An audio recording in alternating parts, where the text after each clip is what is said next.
Ndiyo Lulu. Lulu, ningetaka pia kuambia nyinyi wanaume. Wanaume ni maumbwa.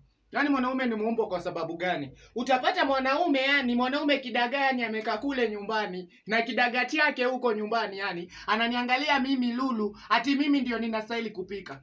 Mimi nastahili kupika aje na mimi namnyonyesha mtoto Lulu. Lulu huyu ameanza umenke. Huyu ameanza umenke kwa sababu gani? Mtoto anapozaliwa stahili kupewa maziwa. Mtoto anapozaliwa anastahili kupatiwa viboko. Mcharaze ule mtoto. Ukiniambia ati sisi wanaume tunashika minyonyo, hiyo ni uongo. Mtoto astahili kabisa kupewa maziwa. Waniambia ati mimi ninakuja na mwanamke utanipata ngo.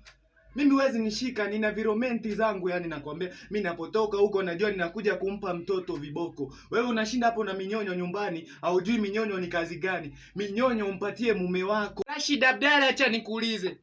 Mie kidudu mtu, yani nimemtoa huko, nimeleta mtoto nikampea minyonyo yangu, halafu anaanza kusema nini?